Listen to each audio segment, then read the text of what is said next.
send a picture? Hello, Great. everyone can hear me? I think we're live now. So hi all, welcome to the third edition of the BusyBee Boxing Podcast. Obviously here to bring you boxing views, news and opinions and a bit of banter. Today on the pod, we've got a smaller group. We've got Mike, we've got Chris, and hopefully we've got Mike, the other Mike joining. A few technical issues, but hopefully he'll be able to join later. Before I kick things off and talk about the topics we're going to cover today, please support the channel by liking our content, commenting, even if you hate us or you like us, whatever, and sharing as well. You know, we really want your support. So yeah, if you could like the video, give us a thumbs up, follow me on Twitter at BusyBee Boxing, that would be great. So yeah, kick things off now. We've got a few topics today to cover. Firstly, we're going to have a look at the heavyweight scene. So we've got obviously the AJ Fury Parker Deontay Wilder situation. Then we're going to talk a bit about the recent Groves Eubank press conference, which was quite interesting. Then have a look at the Lomachenko Rigondeaux boxing match next week. And then finally, we have to cover the most important subject of the last 2-3 weeks, Amir Khan in the jungle. so without further ado, let's kick things off. So heavyweight scene. Wilder. Yeah, Wilder. I mean, look, it's been quite a while since we've been on. So I'm going to do a quick summary and then hand over to the pod. But we've had David Haymaker, sick note, pull out of another fight again against Tony Bellew. In that time, we've had Tyson Fury. Someone rumbling plates. In that time, we've had Tyson Fury come back, look quite sharp in the gym, released a few Instagram videos. Are you saying sharp? Yeah, look pretty sharp. Yeah, I will say this: he's sharp for a 25 stoner. Yeah, yeah, sharp for a 25 stone. Yeah, that's the right word I'm looking for. But he's come back. He looks like he's on a bit of a comeback trail. He's also signed with MTK Global, which is a great move for his career. And he started to call out Bellew as well as AJ. And yeah, just getting the whole mix. You've got Joseph Parker and his team. Duco, who are looking to do some crazy press conferences. All his team look like they're on speed. And yeah, they're just like, in terms of promotion and profile, I guess we have to say they're doing a great job. And then we've got Deontay Wilder, who emphatically destroyed Stavern. I've never seen I've never seen anyone's legs do that in a boxing ring. But yeah, a pretty emphatic performance against Stavern, and he then went on to call out AJ, and apparently they're in negotiations with Eddie Hearn. So yeah, let's kick things off now. So Chris, I know that was a lot to digest, but where do we start? Let's cover off first Deontay Wilder and his potential matchup with AJ. Just what I want from you is basically your opinion on Wilder's last performance, if you think it was as good as, you know, the kind of eye test. And secondly, this whole kind of negotiation with Eddie Hearn and what will happen if they do eventually have a fight. Man, I think Wilder is an interesting situation. I mean, that last fight, that was like, the knockout was spectacular. The whole show was spectacular, but that was all really gearing up to do exactly what it did, to make that noise. Because when last did he actually fight? Yeah, exactly. I mean, he's been. How long ago was it that he last fought? Who? Bermain Stavern? Oh, Wilder. Stavern. So Wilder last fought against Washington. When was it? About 8 months ago. Someone correct me if I'm wrong. Earlier this year. And Stavern, exactly. Yeah, he's been inactive. That whole thing was like a spectacle, but it did exactly what it needed to do. I ain't seen anybody moving heavyweight moving the boxing ring like that. Now, AJ's gonna have his work cut out for that, and he's calling for AJ straight now.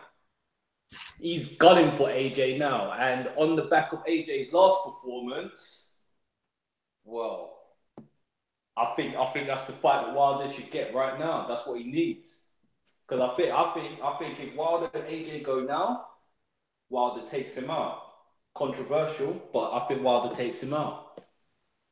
No, Chris, I think that's a good point, right? Now, I know a lot of AJ's fanboys have said that AJ will kind of eat him up for breakfast because he's he's bigger. Yeah, one, he's the bigger fighter. He's the heavier fighter. He's got the more impressive resume, which is, I think he has. We have to admit he has. But I think you made some good points, and I'm not a Wilder fanboy. I'm not an AJ fanboy, but I would say that if I had to pick a winner today, I wouldn't be confident, but I'd probably pick Deontay Wilder. Exactly, I wouldn't be confident, but the movement of which he has, compared to everybody else, I mean, that's going to be tricky for him. And then you've got flipping Tyson Fury coming back and everything like that. But that's some way down the line. But first and foremost, Wilder, I think I'll put a bet on Wilder will win that. I'll put a bet on that. Do you think that so after the third destruction, Wilder said that AJ has been ducking him. So whether I don't think a contract has been sent over. I don't think that's the case. But I think what the point that Wilder was trying to make, and it's a very weak point, is that AJ hasn't proactively reached out to Wilder's team to make the fight, which he hasn't, because he had Klitschko and then he had a defense against Pulev. But do you think AJ, and I'm not saying he's scared, I don't think AJ's scared, but do you think Wilder's not at the top of AJ's priorities for 2018 because he's a dangerous fight? No, I definitely feel like sorry, Chris. No, go on. You see the last conversation IFL had with AJ. I don't think it was, what's his name, Coogan. I think it was one of his other workers. Yeah.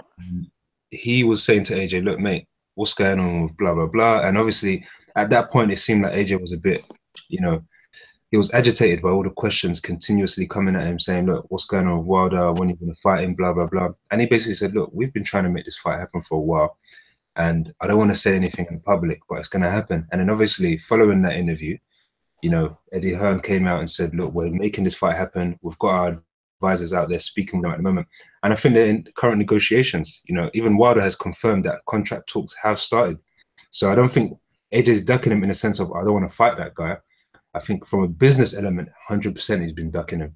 But not because he's scared of him, but they want to milk it as much as possible. And Hearn is behind that. Yeah, I agree. No way. I agree, 100%. What do you think he's trying to do? You think he's trying to get another fight with maybe Parker first? Yeah, because look, when you face Wilder now, there's nowhere to go. Do you get what I'm saying? Who do you go and beat up after? Severn, come on.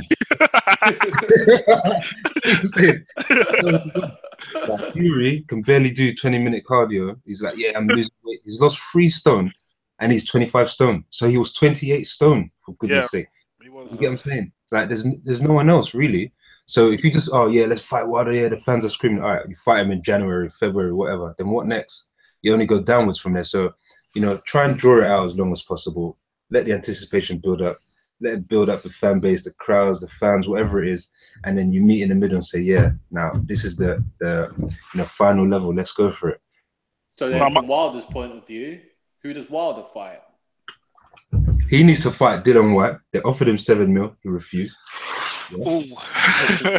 I'm gonna pitch in after Mike, but no, sorry, Mike. Sorry to. Not that Dylan White is the greatest fighter on earth, but he's a tough fighter. He's not gonna lay down easily, apart from when AJ hits him. But at the end of the day, the money's there. Like, that's the most money he's ever received for a fight, to fight Dylan White. Do you get what I'm saying? And if you consider yourself the best in the world, why not step up to the plate and say, you know what? You guys want to put this roadblock in my journey? I'll run over it and I'll face AJ. But you're ducking Dylan White just to get to AJ. Mate, don't rush it.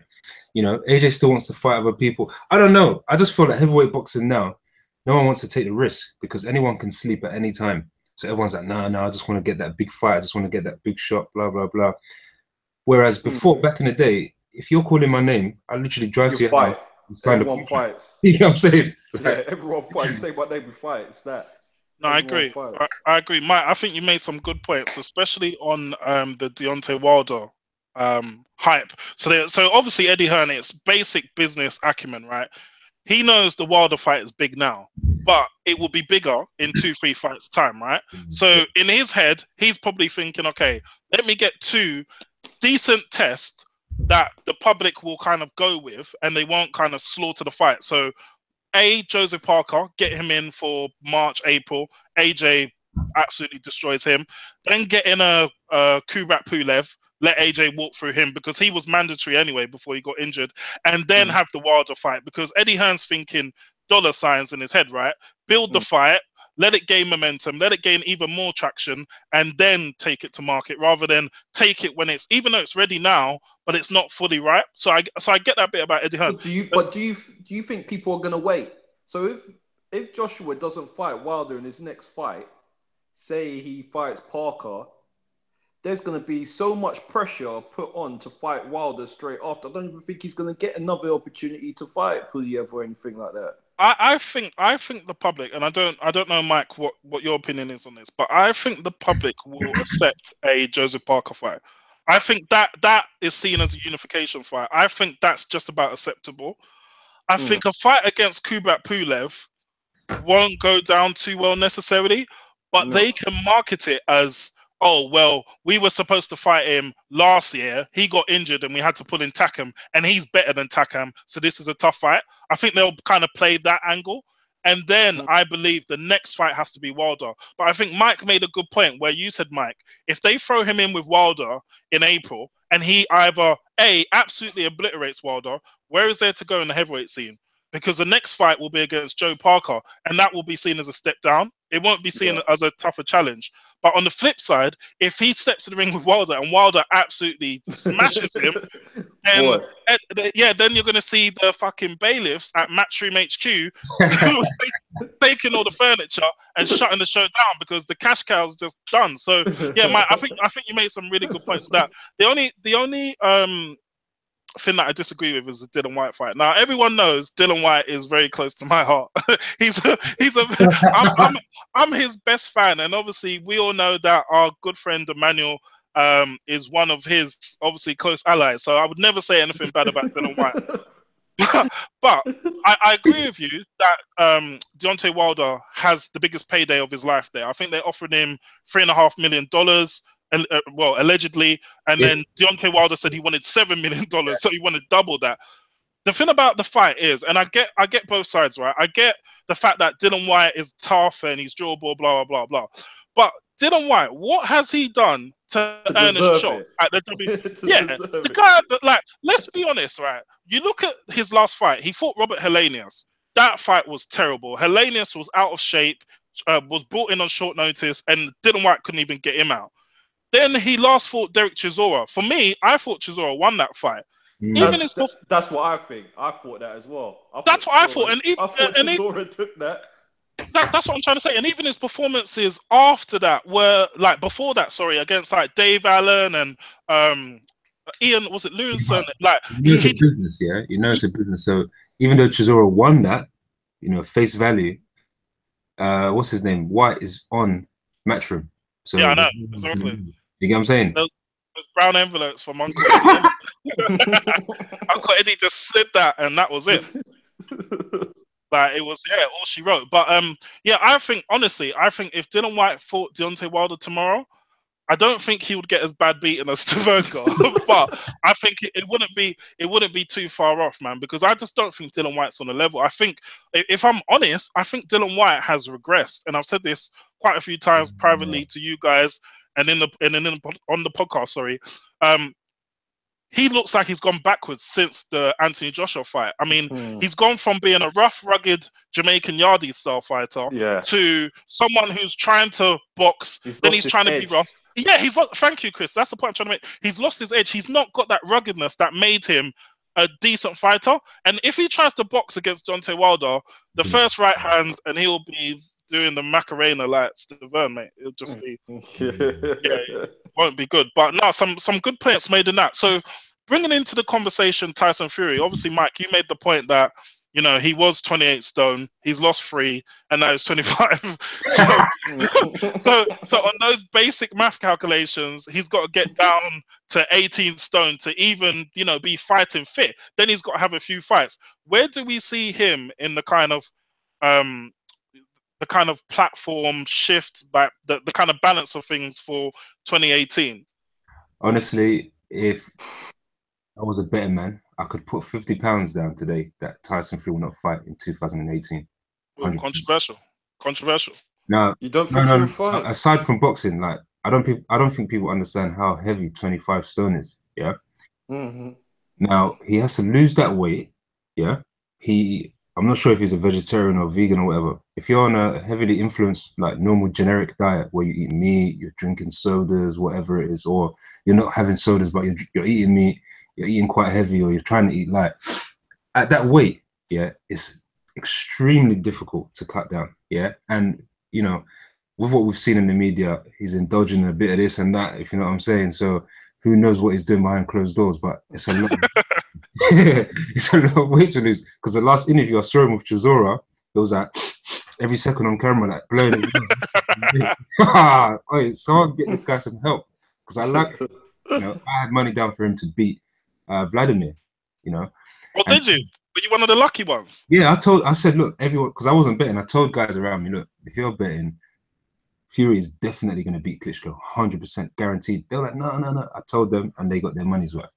But apart from the weight cut itself, when you get down to that weight, the sharpness, durability, you know, the agility, balance, all of that is so tough. Like, because you're not developing for 12 months. All you're doing is focusing on losing weight.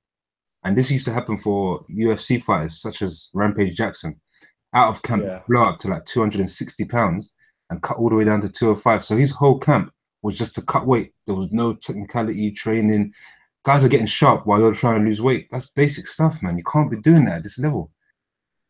So you think, Mike, sorry to cut across you, Mike. So you think that he won't get into that state of mind? He's not in the right frame of mind to get back into the ring for 2018. He puts his all into it. I could say 2019 possibly, but I just don't see him fighting this year. Look, it's December already, you know. True. Like, I don't know, man. I want him to come back, but Chris, what's your thoughts? I think I disagree. I think he will fight in 2018. Now, I hear that he's got a bunch of weight on him, but just the sheer fact that it's Fury, he's awkward. I think he's awkward. I think he will get into the ring heavy, do some awkward shit, box heavy, still pull out a win, and just keep it going that way. I think 2018, I think he'll fight. I think he'll do all right. I think he's just too awkward. I think he's such an awkward fighter. He doesn't need to be in the same kind of shape as everybody else, maybe. That might be a bit naive, but I'm backing him. So you think, Chris, he will take a fight after this UCAD hearing, because we've also got the fact that he's got this UCAD hearing where he allegedly obviously tested positive for Class A drugs, as well as allegedly. I'm being careful here. Allegedly Class A drugs, as well as performance enhancing drugs. You think, Chris, once that's kind of over and if that's dealt with, he'll take his first fight not at an optimum weight, so maybe coming at 20 stone, just have a fight. Yeah, and then kind of that's interesting. No, and I think he might do that. Like if he comes in and says, "Yeah, you know what, fuck it, I'm just gonna fight 20 stone, 21 stone rags," you know, I see. But to get to 19, 18 stone within this year and fight and compete and have a top fight, I don't see it happening. But yeah, 20 stone over, I can see him fighting, just jumping in the ring. And to be fair, he's done that before, right? He's got a history of this. If you look back at his early career, because his early career, I wasn't a massive fan of Tyson Fury, to be honest. I thought David Price would be the second coming of Lennox Lewis, and then he got sparked out. But if you look at Tyson Fury's early fights, right, he did like to come in heavy, like, and he wasn't in the best of shape. It was only against Vlad, really, and I think the second fight against Chisora, he was coming in at like 18, 19, so he was working towards that heavyweight fight. Obviously, you guys are both, pretty good athletes, well conditioned. how realistic do we think, honestly, that Tyson Fury is going to cut down? He's 25 stone today. Unless he's using genetics, which I'm not accusing Tyson Fury or his camp of using any performance enhancing drugs. So let's make that clear now. But unless just naturally to cut down that weight, which is we're talking about 5 stone first. How realistic is that? What kind of time frame are we talking about, guys? So the heavier you are, and healthily. Yeah, exactly. You go first, Chris. You go. To take that weight down, do it healthily, while still doing all your technical work. That is tough. That's a lot of weight. Can I say something to that, Chris? Sorry to cut across you, but to me, right, I've seen Tyson Fury doing a lot of pad work, right, and a lot of technical work and a lot of stuff in the gym at Ricky Hatton's gym, right, which is great because naturally you're going to lose the weight. But do you think, and you're both, as I said, really good athletes, do you think Tyson Fury should be doing some more road cardio work? Just back to basics, get on the salads and get running up mountains. Well, right now, I wouldn't even have him on the pads. I'd have him carrying his own body weight, getting used to running for an hour, getting in the pool, doing 30 minutes, hitting the heavy bag for like 45 minutes, just burning calories. Have him on a new diet and just getting used to carrying his own body weight, because that's the first thing that goes when you're fighting. You get tired, your legs start to, tire out, you start bicycling backwards. It's hard, if you can't carry that weight, it doesn't matter how good you look on the pads, that's only going to do so much. You know what I'm saying? He needs to drop. Now, honestly, from personal experience, when I've wanted to cut down and get back into rugby or whatever, maybe cuts 2 stone, 5-6 months, and that's 2 stone, and that's cardio, that's, clean eating. I just don't know, man. But, as they say, at that weight anyway, it's a lot easier to drop.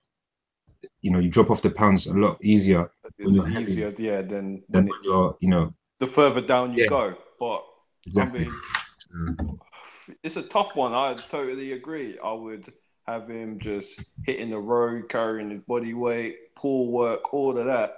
The only thing is, I don't know if he's not doing that. Like, I've seen the clips and stuff of what he's doing on the pads.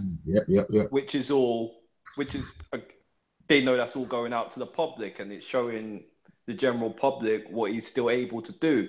I don't know what he's actually doing behind closed doors, or what they've got in store for him behind closed doors. I don't know, but that could all be in store, and you could see it start coming down. But to get down to like 18, and I don't see that. That's tough. So do we think he's on the salads right now, on the broccoli, or he's on the I think he had last night, bro. If I'm being honest, I think he went out, got pissed, got smashed on the lash last night, and he's back in the house, and he's just like, trying to recover. I don't know, man. One thing I would say though, and I think Tyson Fury now has realized, right, that the money is running out, because he made a lot of money off that Klitschko fight. I don't know if it wasn't AJ numbers, clearly, but he made a lot of money off that Klitschko fight. I think it was, I don't know if it was like 3 million, 4 million pounds. And what he's probably realized now is that, once you kind of invest in a nice house, and I remember he went and bought himself a nice pink Bentley and probably a nice few watches and a few properties and invested the money, it's starting to run thin now. So I think money is like the kind of golden nugget in front of him, the motivation to go to the gym every day. But, having that dream is one thing, and actually doing it is another thing, right? And as you said, it's going to be a struggle, but I'm hoping he comes back for 2018, because I think if we get Fury in that kind of condition he was against Klitschko, he will give AJ all sorts of problems. I would actually pick him. I've said numerous times, I would actually pick him to beat AJ if he can find that form. But so that's interesting. So moving on that point. So still talking about the heavyweight. So we've covered Wilder, we've covered Fury. What's everyone saying about Joseph Parker? Because this guy, I mean. I'm not giving him the intro, Anna. You can see where this is going. So this guy obviously last fight fought Hughie Fury. I know Huey Fury is quite popular with the hardcore fans. A lot of people had Huey Fury winning that fight. I thought Huey Fury was too passive in that fight. I thought Parker deserved the decision. But obviously he done that press conference recently where he said, I'm going to have all these videos of AJ getting sparked out. And then the production was awful. Like, it was terrible. So, and it looks like Parker's the next likely opponent for AJ. I just want everyone's thoughts on, do we see Parker having any sort of chance in that AJ fight? Yes. Whoa. Oh, okay. Wow. Okay. I wasn't see him having expecting a chance, but I don't see him beating AJ. And the reason why I say that is because Parker is nimble. He throws some crazy punches though, but he just throws it in bunches and comes for it. He's gonna put his life on the line that match. There's no way. It's just simple, like, you know, when we used to batter Tottenham as an Arsenal fan. Yeah, the good old days. But when they come Emirates, like, or Highbury, they just put their life on the line. They're ready to get a draw. Like, they're ready to die on a pitch. It's the same way Parker's going to come in there. He's got put everything in there. He's done all the media. He's making noise on social and conferences and blah, blah, blah. And he's going to have to try and back it up, you know? And that's the only way I give him a chance. In terms of him beating AJ, ideally, like on paper, nah, I don't see it happening. But, you know, I think he's got a puncher's chance, as vague as that sounds. But yeah, that's my opinion. Yeah, I mean, Chris, what you saying? I just straight AJ all day on that one. I don't rate Parker. Don't rate him at all, really. Again, yeah, he has a puncher's chance. I mean, near enough everyone's got that puncher's chance, but AJ takes him out. That's like a stepping stone for AJ. I feel that's a stepping stone. It just gives AJ more time to hone his skills, get another fight under his belt, and all of that, unify his shit. So I think that's all just, it's all good tactics and everything good for AJ. The real fight that I need is that Wilder fight. That's that Wilder fight. I'm screaming for the Wilder fight. Yeah, AJ has to batter Parker, like literally obliterate. 100%. He's literally got to take him out. That's that Wilder fights. That's that crack cocaine, isn't it? That's that crystal meth, man. That's that real. Like the Parker fights, like, I don't know. It's like paracetamol. And the Wilder fights like crack cocaine, or like the Wilder fights like a BMW M4 fully loaded, and then the Parker fights like a 420D with a few extras. Do you know what I mean? It's not quite there, but and that's no offense. Wilder fights that shit that fucking Fury's been on. Exactly. Yeah, that Colombian A1 stuff. that Pablo Escobar stuff. Yeah, yeah. That's no offense to anyone with a 420D. I was just putting it out there. So yeah. Quick predictions just to round off the Parker bit. On the AJ Parker potential fight. What kind of result would you see? How would you see it happening? I think AJ will win. I would like Parker to actually win, because I think that would just throw a huge spanner in the work for everything, and I just like shit like that. That would be funny. Yeah, that'll throw all plans out the window. Be like, the fuck is this? But I think AJ will win. And you going by knockout, Chris? Yeah, by knockout. I don't know what kind of round yet, but yeah, knockout. Mike, what are you saying? Boy, I reckon AJ takes him out before round 5. Jeez, that's quick.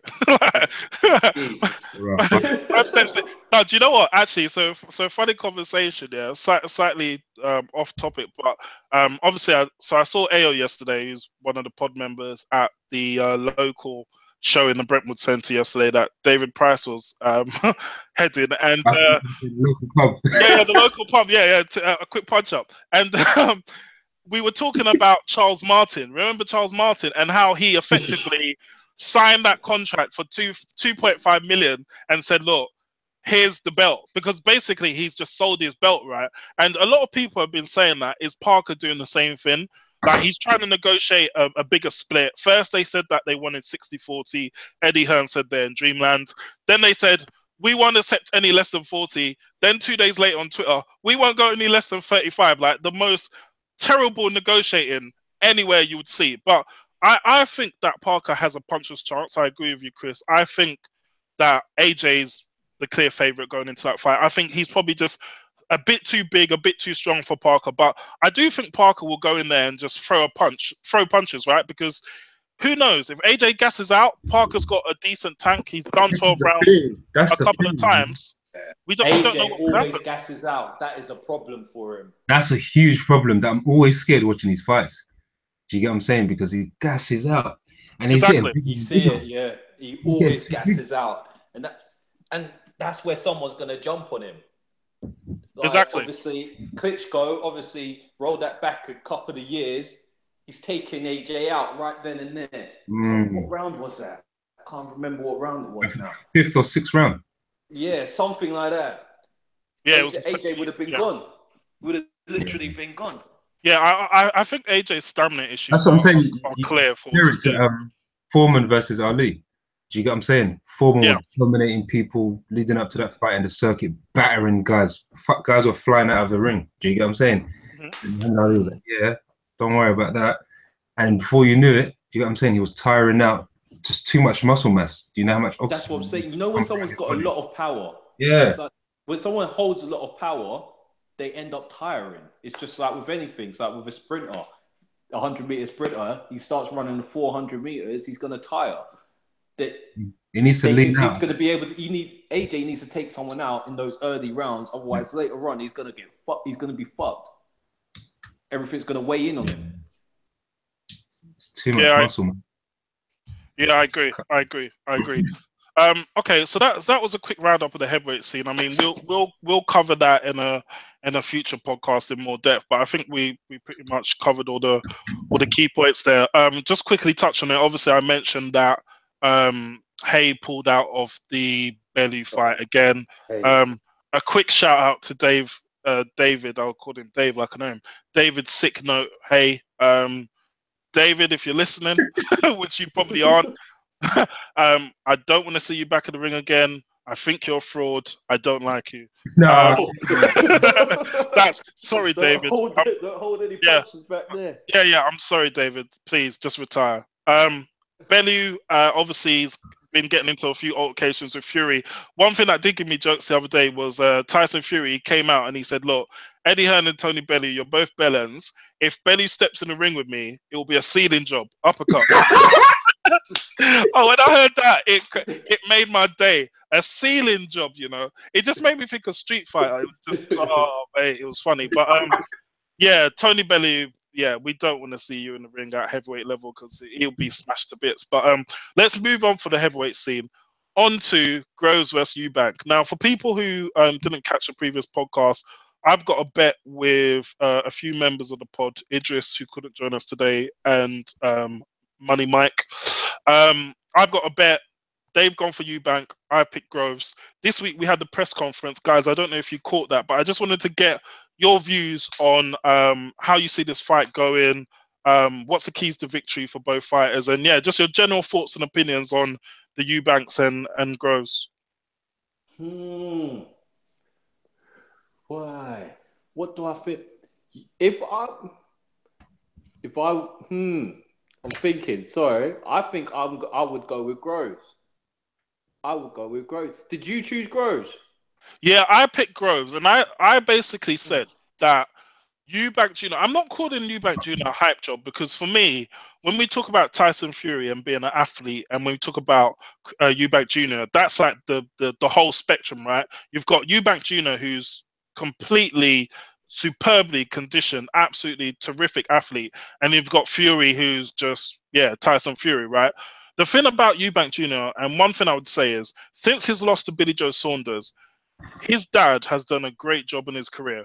He ducked the Golovkin fight, which was probably the best decision he ever made, because at that time, Golovkin would have eaten for breakfast. But he's been matched really well against a particular type of fighters who are flat-footed, walk forward in straight lines, mostly with their chins up in the air, and Eubank Jr. has been able to tee off on them and look amazing. This is now the first fight since the Billy Joe Saunders fight where this is a real fight now. It's not a 30-second Instagram clip where Eubank Jr. is throwing 100 punches against a heavyweight that doesn't punch back. It's not Eubank Jr. running up a mountain and saying, "Oh, look how fit I am." It's not his dad saying he's got a internal satellite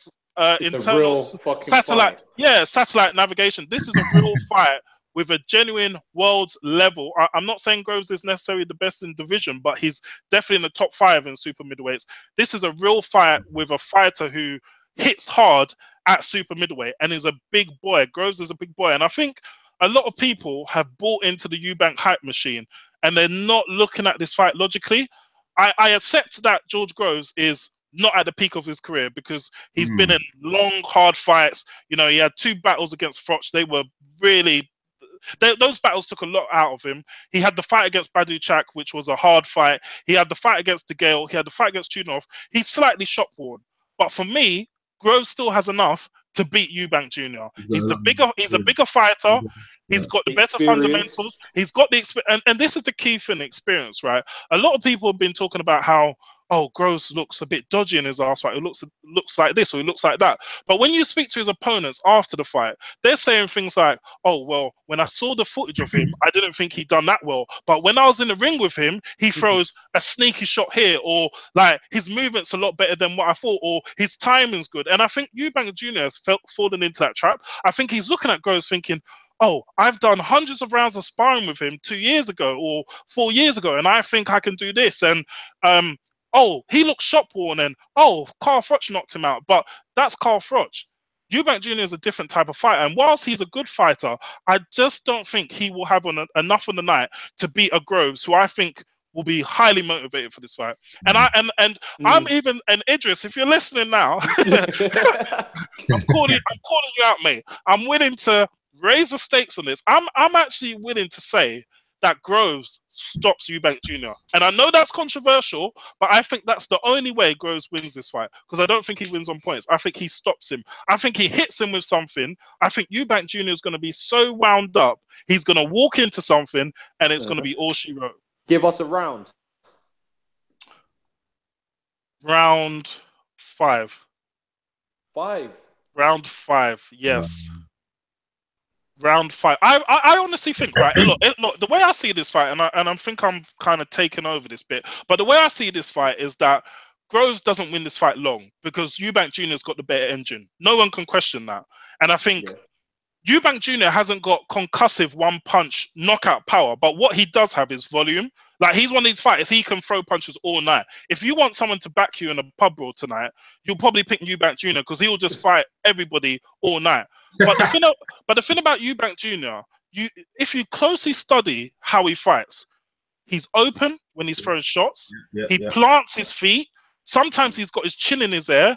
He sometimes does these silly things where he tries to look cool, walks backward and stuff. You won't be doing that against George Groves, mate. When you're at the end of a jab, and George Groves, it's very clear that he's got one of the best jabs in British boxing. He also hits very, very hard. He hasn't lost. 100%. And like, we all know in boxing, and Mike, you made that point earlier, that obviously George Foreman, right? What's the last thing to go normally in a fighter? Normally, the first things to go are speed, reflexes, agility. How is the last thing to go? Last thing. Yep. Yeah, because the power, I mean, look at man like Shannon Briggs, right? I know he was on the PEDs, that's out, but normally the power is the last thing to go. You always retain your power. Shannon Briggs, my guy. Yeah. I keep going. And the thing is, I'm thinking in my head, has Eubank Jr. fought anyone with the power of George Groves? No, he hasn't. And people are talking about, but he inherited his dad's chin. That's nonsense. You can't inherit a chin. His chin hasn't been tested. We don't know if it's a good chin or a bad chin at super middleweight. All we know is that he's taken some decent punches against D-level fighters. So that's my 2 pence. Yeah, his CV is not as impressive as Groves. No way. It's an interesting fight for me because, like, you know, I was looking at an article the other day, and obviously the first fight with Froch and Groves, you know, people say, oh yeah, it could have gone this way or that way. And then Froch made sure, he was adamant that for his second fight with Gross, he wanted to spar with Chris, with Eubank Jr. And he said, in his own words, he prepared me for that fight properly.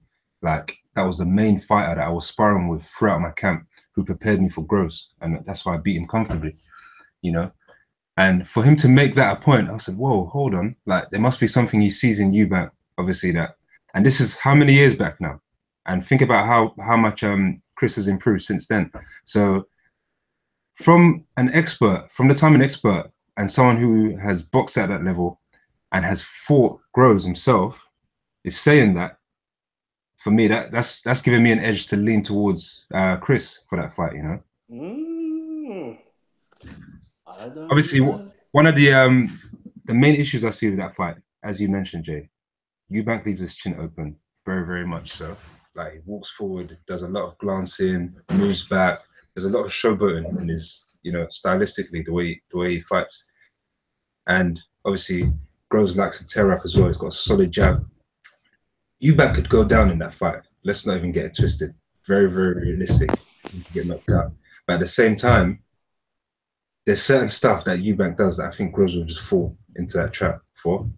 And I can see either of them. I don't think it's going to go the full distance. Either of them are getting knocked out clean that match. Do you think so? 100%. The thing is, Mike, you made some good points, right? And really respect your point. I think one of the points that I would take from what you said was Groves does tend to fall into the trap of getting involved in tear-ups when he doesn't need to. And I think that's when he's most vulnerable. So if you look at that Carl Froch fight, and I don't think that Groves is the same fighter he was in that Carl Froch fight, but if you look at that particular fight, Groves was winning that comfortably. Yep. And then round 5, round 6, started to gas, but he started getting involved in these tear-ups, these what I call, I'm more of a man than you. It's like a macho battle where, I'll throw a punch and you throw a punch and we'll go at it, which tends to sap his energy and leave him vulnerable. And that's where he tends to get hurt or get caught with big shots. And I think if he does that against Eubank Jr., absolutely right. I think he's going to have all sorts of issues. But I think Shane McGuigan and Groves have to prepare for that fight and look at the situation honestly and say, look, we're not the same. Groves is not the same fighter he was against Froch in the first fight. But what we need to do, we need to keep this fight long. We're the bigger guys. We've got the natural, the natural attributes. We've got the better jab. We've got the longer jab. We're the bigger guy. We've got the better footwork. If Groves fights long in this fight, it's an easy night's work for George Groves. And I know people are going to say, I don't know anything about boxing. Ping me or send me a tweet on Twitter after the fight. If Groves fights long, this is an easy fight for him because he's got a jab that can keep Eubank Jr. off. And the fight, the pattern of the fight will be Groves fighting from the outside and Eubank Jr. trying to find a way to get inside, and then Groves just ties him up. And Eubank Jr. will get a bit of success, but Groves will just fire out the jab. And I think if he fights like that, what will happen is Eubank Jr. will get frustrated. And if he gets frustrated, he's going to start coming in, making fundamental errors, planting his feet when he's throwing punches in exchanges, and then Groves hits him with a right hand, and then that's all she wrote. The Eubanks can go back to Brighton, don't want to hear from them again, and we can get on with this tournament. That's what I think. That's what I see potentially happening. I don't know, Chris. I mean, what's your thoughts on it? I think I agree with you. I'm leaning towards that, but I think it might be because I don't like Eubank, to be fair. I'm preaching here, man. I'm like one of those preachers at church on a Sunday, man. You know the pastors with the Versace shirts, yeah? Shout out to them pastors, man. Raking it in. Yeah, raking it in. Here comes that collection bowl. How much you got? No offense to the pastors, though, man. Shout out to the pastors.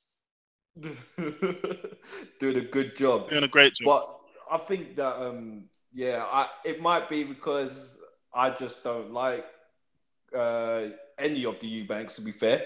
But, so I think I'm biased towards it. So I would lean towards Groves' experience, the jab.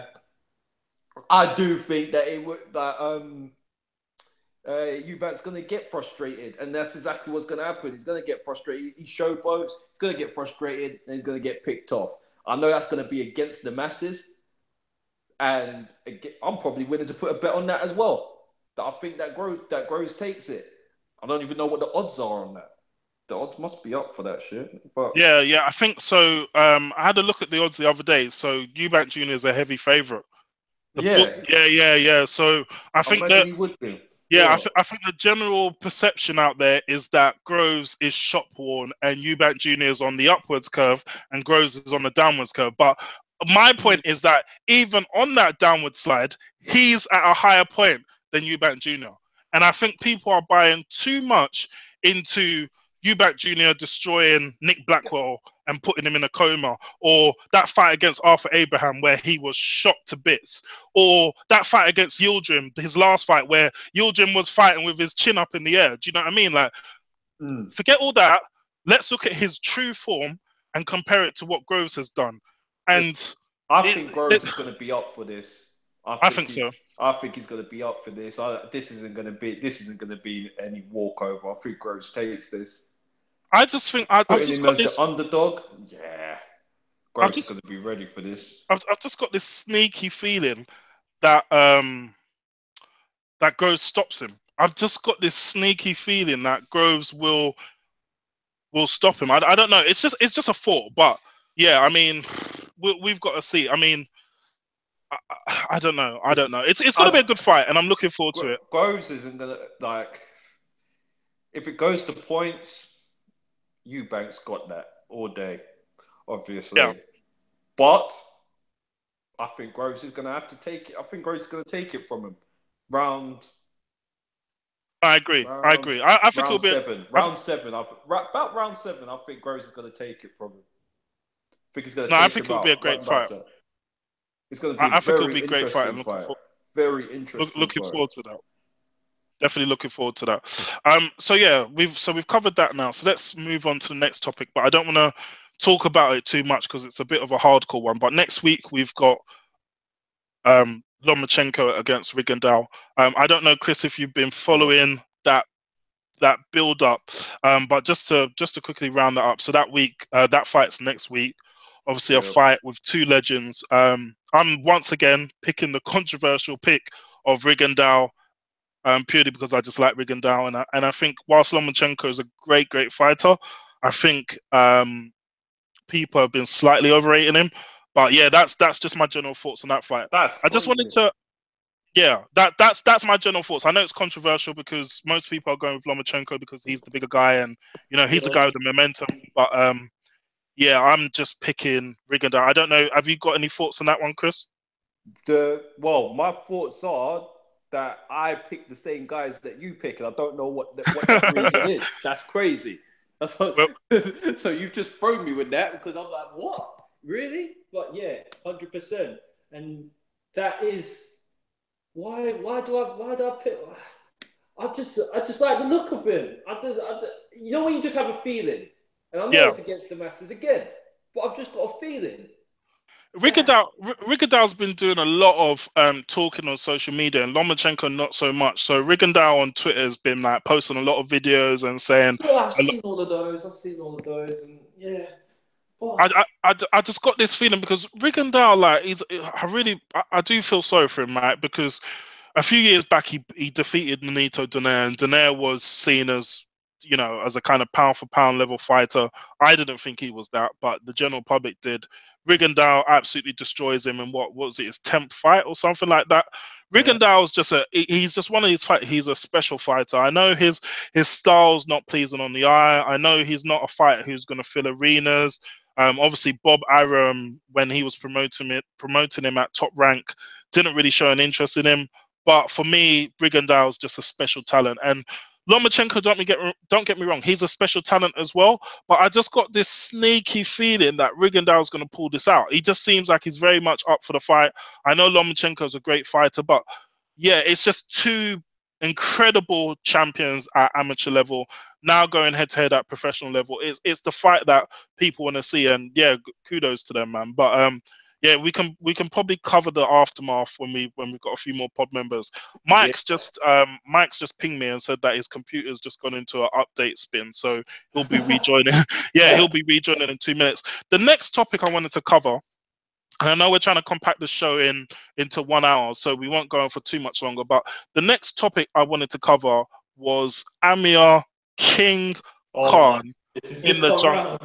It's this time of the night where we're gonna cover Amir King Khan. Now, I mean, what do we? I see Mike, you there? You with us? Yeah, I'm there. I'm back. Yeah. So we just covered Lomachenko Rigondeaux really quickly. I don't know did you have any thoughts on that before we went on to our next topic? Sorry. Lomachenko versus Rigondeaux next week. No, I didn't think that. You know, I haven't kept up to. Speed of that one. Yeah, so we just covered that quickly. That fight's next week. But the real gem of the night that we're about to talk about now is Amir King Khan in the I'm a Celebrity, Get Me Out of Here jungle. Now, I can't even hear his name without laughing anymore. Yeah, I mean, where do we start with this? So one of the pod members, Ayo, is a massive fan of Amir King Khan. So he is a big fan. Now, he's not going to like what I'm about to say for the next 10 minutes about Amir Khan. But so Amir Khan went into the jungle, right? Now, before he went into the jungle, I was following Twitter, and it said that him and his wife have reconciled and they're back together and they're looking forward to, raising their unborn child and blah, blah, blah, blah, blah, blah, blah. They had a nice picture of them on the sofa. It was all put together nicely. It was brilliant, touching. Prior to that, in that same week, he was supposed to be out with a dancer in Dubai or something. So I just didn't get the whole thing. Next thing you hear is that there's rumors that he was going to go into the jungle, and then bam, he's confirmed in the jungle. Now, I'm not a fan of I'm a Celebrity, Get Me Out of Here, so I haven't really been watching. Have you been watching it? No, so I haven't been watching, but I have seen clips. So I saw one of the clips where he ran away from a snake. And then there was all sorts of memes out there. Then I heard that he won one of these smaller challenges, and he ate some strawberries and cream, and then he didn't tell anyone about it. I mean, I'm lost for words here, which is not normal. But looping back to the real world of boxing, what does this do for Amir Khan's career in like common sense wise, right? Is this a good move for Amir Khan to go to the jungle? Apparently he's earning 500k for this, so this probably would be a boxing match payday for what, a month's work? I don't know. Definitely eating more than 500k a fight.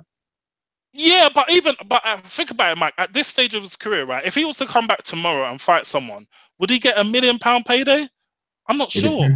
Yeah, I reckon he does. You know, if it was Kell Brook, of course. But if it was like some no-name welterweight in America, he would probably only clear like $750,000. I don't know. Maybe I'm wrong. But like the question I'm putting out here, because we're just putting our business heads on, right? Is this a good move for Amir Khan from a PR perspective in terms of building his brand and building his profile so he can come back to the UK, and make a splash? Or is this an absolute pooper from his PR team in terms of, appealing to the real boxing fans out there? Yeah, I think they've messed up with this decision, to be honest. It's a bit of a blooper because already people weren't taking him serious. You mentioned a couple of domestics that were online, front here and there. Now, no one's going to laugh at that. Everyone's got issues that they can handle at home and stuff. But for it to be getting out into the media, that's one thing. And then people to ridicule it because, the talk of the town at one time was AJ was bouncing his missus. Do you get what I'm saying?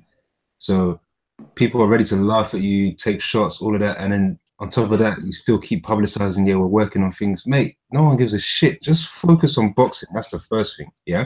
Bouncing on his missus there. That's a... Yeah. Oh, man. Secondly... listen, I ain't even trying to take shots. But listen, yeah. So you've got that element, and then you should be speaking to your PR, or they should be speaking to you vice versa. Look, Amir, you need to fix up. We need to take you serious again, and the public needs to take you serious again. So you know what? Let's put you on Get Me Out of Here, I'm a Celebrity. What the fuck is going on here? Do you get that is the worst move he should sack that PR agency ASAP. Bro, that is the worst thing. And when you have it's all a last ditch attempt, though, isn't it? Huh? It's like they're scrapping for the money. Yeah, no, that's what I'm saying. It's a bit like it's unfair because it looks desperate. Like, why would a mayor have to do that? Do you get what I'm saying? Is he not capable anymore to fight? Is he giving up? Like, and Chisoro's like, you know what? It's good for a mayor because, you know, he locks himself in there, refocuses again. So I'm thinking, is there stuff in a circuit that we don't know about? Maybe he's having or something. The thing is, though, that Mike, you made some great points. So you killed it with a bouncing bar. But the thing I don't get right. So Amir Khan's profile in the last 3 to 6 months has taken a hit. Obviously, his missus allegedly cheating, then him accusing AJ, then him having to take a public dressing down on that situation and say, oh, AJ, I'm sorry, I should never have done that. And he looked like an absolute mug. Them two going back and forth on Twitter, on a public forum, instead of keeping it in-house. But I don't know when... Is it true that his missus liked a picture of AJ as well when he went into the jungle? Jesus. Is that true? Jeez. No. Allegedly. Let's say allegedly. Yeah. Because AJ's got some serious lawyers, isn't it? Obviously, his last 2 fights, he's cleared 20 million. Do you know what I mean? And I don't want these 20 million lawyers contacting us. So all this is alleged, right? But yeah, I'm not sure. But the thing is, right? Like, what I'm trying to say, guys. So after all that kind of public bashing and stuff, his PR team sit down and say, right, Amir, how can we kind of rebuild your brand? I don't know, fucking, I'm a celeb. And I'm just thinking, who sits down and actually makes that suggestion? Because, Mike, you're absolutely right. That person there should be led down the garden path, a pit should be buried for them, shotgun in the back of the head, and bang, just let them drop into an open pit. Because they know, to me, it's not helping his image. I just don't understand the move. Like, people were already saying that Amir Khan spent too long chasing a fight with Floyd Mayweather. People were saying Amir Khan was taking too long chasing a fight with Manny Pacquiao. He didn't get any of those fights. For how long? Yeah, exactly. And then dodging Kell Brook for how long? For me personally, and I don't know, Ayo, if you're listening, you're probably not going to agree, but I don't think he deserved any of those fights. I don't think he deserved a Floyd Mayweather fight, and I don't think he deserved a Manny Pacquiao fight. And the way he was going on is that he had some divine right to just go and fight these guys. Let's be honest. Amir Khan got put in the ring with any of those guys, he probably would have been stopped. And stopped badly, especially Manny Pacquiao. Like, it would have been bad. So he didn't deserve those fights. And it's like, can we even call Amir Khan now a professional boxer? Or is he? He's more. I'm not even going to say what's the right word. He's a public figure. Yeah, a public figure. Like, he's a D-list celebrity because he hasn't done much boxing of late. When was his last boxing match against Canelo? When was that? Last year. Knocked Spark out. He made a great payday, but it's just like that. I was very, very impressed. Was it what's his name? Fought him in the States. Was it against he fought Collazo. He fought Collazo, but that was like ages ago. Who did he fight? You sure it wasn't Collazo? No, I think it was Devon Alexander, if I'm correct. Yeah. Did he fight Alexander? This is how long. This is how long it's been. Like, it's like, when was the last time Amir Khan, apart from the Canelo beating? Yeah, but that Amir Khan that I saw that night, yeah, if he fought, I would be impressed to say, you know what, I reckon I can put him up against the likes of so-and-so and da-da-da-da-da. Apart from that, he's just literally been on a downslide from there, which is unfortunate. Because he was a man, he had potential. But the thing is, Mike, the thing is, like, the guy hasn't fought in so long. And look at his division now, Mike. Look at the welterweight division, right? Let's just go through the top 5 names and pair them up with Amir Khan. If Amir Khan got in the ring with Keith Thurman, would I pick him? No. Would I say he'll get knocked out? Probably. If Amir Khan went in the ring against Sean Porter, would I pick him? No. Would he get knocked out? Probably. If Amir Khan went in the ring against Errol Spence, oh my gosh. Like, I'm not an Errol Spence fanboy. I do rate Spence, but could you imagine Spence in there with Amir Khan? Oh my gosh. That would be like murder there. Like, seriously. But look, but think about it. Look at what you've highlighted. Maybe that's why he's believed that, you know what, it's better to step away because that division's too tough. Step away. Because maybe he doesn't want to admit it. You know, like, if you're standing across the ring, like, against an opponent, you know, okay, you know what, this guy's, it's going to be a lot. You know, there's certain fighters you don't want to fight. You don't want to meet certain guys. You swerve, you dodge, you know, you choose the right time. But he's looking at that division from an honest perspective, thinking, ooh, anyone in that top 5, you know, it's high risk. It's more than high risk. It's very likely that you're going to lose the fight. It's almost. Mike, so what shall we do? Go into the jungle? Yeah, exactly. So Mike, what are you saying? So him and his team have looked down the rankings, BoxRec, and said, look, Sean Porter, absolutely not. Keith Thurman, no chance. Errol Spence, better book a funeral. A shot Manny Pacquiao, can't get that fight. They've just gone down the rankings and said, because the thing is for me, right? Like, you know what's really sad about this situation about Amir King Khan is Amir King Khan was a decent light welterweight. Obviously, he picked up belts there, and then obviously he got. You're mugging him off. Yeah, I'm about to. No, what King Khan? That's his nickname. Like he's got the number plate, King Khan. That's what he's going around as. That's his name, man. I'm not mugging him off. So yeah, he had success at light welterweight. He beat Maidana early, and that's an impressive victory if you look at his resume, because look what Maidana done against Broner, and look how the success that Maidana had against Mayweather in the first fight. So Maidana changed by then, isn't it? Yeah, and I take that point, Chris. He was a better fighter by the time he landed on Broner's door than he was against Khan. But the point I'm trying to make, he stepped up to. What's that? You can't beat Broner. No, they didn't fight. No, I'm saying, would he beat Broner? Oh, would he? That would actually be a good matchup. For this stage of both of their careers, that's actually an interesting matchup. That's what I was saying the other day. I reckon those two should get in the ring. I think Khan would win. I think Khan's got more output, right? Because Broner spends too much of the rounds enjoying his own work, trying to copy Floyd's stance. He just looks silly. You saw him against Mikey Garcia. He was, I don't know what he was doing. His output is just too low. His output is too low. But the point I was trying to make about King Khan, the sad thing about it is he stepped up to welterweight. He spent pretty much a lot of his prime years chasing fights that weren't going to happen, that were out of his control. And then for me, he's ducked Kell Brook. And if you look at the value of that fight now, it's nowhere near where it was when Kell Brook was the champion, which is sad because it feels like they've lost their moment. It reminds me of when Ricky Hatton and Junior Witter didn't fight. And it was going on and on and on. I think what Amir Khan looked at the Kell Brook situation, and I honestly think he was scared to lose the fight. Not that he was scared to fight. I believe that he was scared to lose the fight, because if he lost the fight, where was he going to go from a UK perspective? But I just think now it's so sad that they've lost that moment. And I think what Khan was banking on is that either Brook lost, which he did eventually, or the fight kind of built momentum like the Pacquiao-Mayweather fight.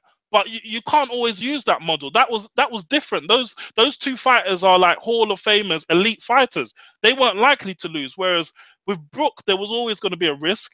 And with Khan, there was always going to be a risk. So it's actually sad that those two have missed a 8-figure payday, potentially. I mean, that fight at Wembley would have been huge. No, because you know what it is, Khan was very afraid that potentially he could lose that fight. It's a very high fight. Kell Brook is a solid boxer. We all know this. And if you're going to take that risk and you're going to roll the dice, you want to roll it for a bigger bag. So that's why, hence, he was chasing Pac-Man, chasing Floyd, because he knows at least if he gets the L on his record, if he loses, he's got a solid bag in the back. Yeah. Whereas if he goes down to Brook, Mayweather's not going to give him a look in. Pac-Man's going to say, mate, jog on. Maybe Pac-Man, because he fights anyone, but, Do you guys think that Khan against Mayweather takes him out easy? Is that what you guys think? Yeah, 100%. Boy, see, I love Mayweather, but I think that Khan against Mayweather would be real tricky for him. Do you think so? I don't think so. Chris, honestly, I don't think so. I think a lot was made of Khan's hand speed, right? I remember Roy Jones coming out saying, Khan's a fighter that can beat Mayweather. Like, let's be honest, right? This is Floyd Mayweather, who's fought many styles over the years. Now, whilst Khan may have quicker hands than Floyd, Floyd's got the better timing. He's got the better distance, the better judge of distance and range. Footwork. He's got the better footwork. He's got the better reflexes. He's got the better defense. He hits harder than him. He's just a better overall fighter than him. And I take that on board. Sorry, Chris. I wasn't trying to shoot you down, man. But what I'm trying to say is like the hand speed is only one element of that fight, right? Like boxing, and as Floyd nicely puts it all the time, it's a thinking man's game. It doesn't matter how hard you want to hit. It doesn't matter how fast. It does matter how fast your hands are. But the point I'm trying to make is what counts is the fighter's mentality, what he sees in the ring, because that kind of negates all your advantages instantly. Like Floyd is not the quickest fighter out there. Floyd hasn't got the best footwork. Floyd hasn't got the best punch output, but he's the smartest fighter. Yeah. He was the smartest fighter of his generation. And when they match. The upcoming phases in the fight that happen at every moment, he's envisioned it 2-3 seconds. Yeah. Thank you, Mike. That's the point I'm trying to make. He's seeing things 2-3 steps ahead of you. Like if you go back and watch Floyd's fights, the other day I was watching Floyd versus Marquez. Now I know Marquez was a smaller guy coming into the fight, blah blah blah, but that was a fight where Floyd was coming back from a layoff, right? He had beat Ricky Hatton and then he went away and came back for his first fight against Marquez. If you see the technical ability of Floyd Mayweather in that fight, it was just amazing. Like he was seeing things that only Floyd Mayweather could see. He was doing things that only Floyd could do. And Marquez, one Manuel Marquez is no chump. If that was Amir Khan in there, like what I would say would happen is Amir Khan would come in, machine gun hands, planting his feet, check left hook, and it's all she wrote. That's it. And that's it. Amir would be swimming because Floyd is another fighter who hits quite deceptively hard. Like people think, oh, I'm just going to pressure Floyd. I'm just going to come with power punches. And then they get in the ring with him. And then when they're getting counter punched with hard shots, their output drops. It always happens. Go and look at the CompuBox numbers against Floyd's opponents. Their output drops because they get nervous. No one wants to get hit with shots that they can't see, especially with power as well. So, yeah, sorry for that ramble, but the point I'm trying to make is Khan would get absolutely destroyed. He will get stopped against Floyd. Easy work. And Pacquiao against Khan. Oh my gosh. Well, that's a different ball game. I mean, we've kind of decided that the kind of PR decision for Khan to go in the jungle was terrible. Coming into 2018, do we imagine Khan, is he going to be a boxer again, or can we say that this is the watershed moment of his career and he's going to go off to be a boxing pundit, or he's going to be sweeping the backstage at the Box Nation studios? I think he's just going to be a pundit or something. Who's he going to fight? That's a good point, Chris. Who does he fight? He's not going to fight Keith Thurman. No way. I reckon he still fights. I reckon him and Broner will get on the phone and talk business, to be honest, because it's something that has been mentioned very briefly before. And I think it's something that is an interesting fight, to be fair. That's an interesting fight. Mike, that's a good shout. I think you should call up Al Heyman and to say, Uncle Al, mate, I've got this idea. Let's co-promote this one. because you've got two fighters there that both are coming off the back of losses, so Canelo and Mikey Garcia, and two fighters who really need a win to kind of reignite their careers. And similar weights, yeah, I agree. That's actually a good matchup. Whoever loses that match, they're actually finished. Like there's no time. It's done. Yeah. You're losing to a guy that's on a downslide also. So yeah, I know. That's the thing. Like, mate, just leave it. Mike, who would you pick to win that fight?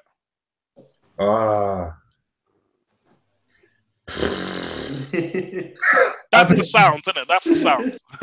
It depends. Like, if it's strip club AB, then I see him losing. Strip club AB.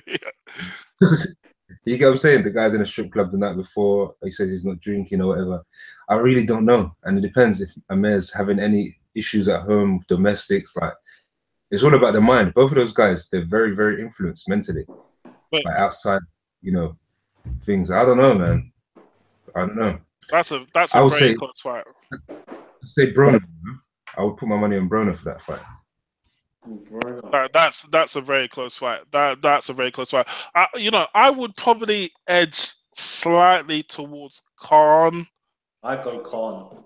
And that's more of an output thing. I don't think it's more of an ability thing, because you know what? The thing about Broner is, and another sad thing about a top prospect, right? Broner was a good fighter. Obviously, he ran into Maidana, and it just wasn't his night. I think he went into that fight believing his own hype, and he got found out pretty quick. Then he fought obviously Sean Porter. I didn't think that was the right fight for him. I don't know why Uncle Al. I don't know. Maybe they just didn't care about Broner at that stage. But I don't know why Uncle Al. Yeah, because right, when you've got the O, it looks good, right? As soon as he lost it, the shine came off. But the fight against Porter for me was a nightmare stylistically for him, because Porter, while he's not as crude as Maidana, he's just as awkward. So I don't know why they made that fight. It was a catch weight, I think, as well, like 145, and maybe they thought, draining Sean Porter would make the difference. But yeah, I just don't think that was the right fight for him at that stage of his career. But if you look at his fighting style, right? So looking back at the Mikey Garcia fight, very low output. Just didn't look interested in there. Admires his own work. He tries to copy Floyd's style of fighting. But the thing about Floyd, while Floyd is low output, he's incredibly accurate when he does throw, whereas Broner isn't. So if you're missing punches and you're low output, it's not a good look. And against Mikey Garcia, I thought he was only effective on the front foot.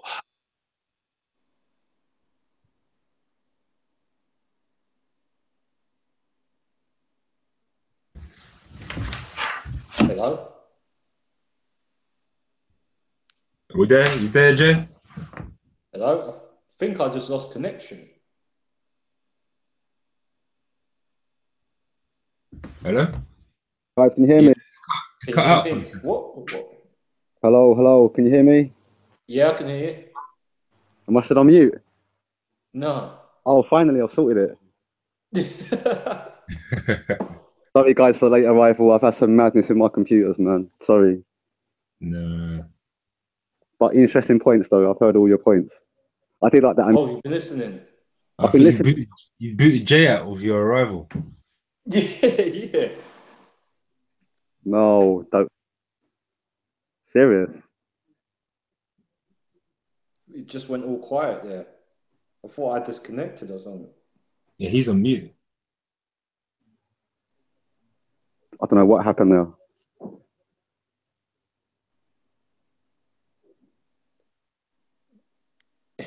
Oh, this is mad. Has it gone dead?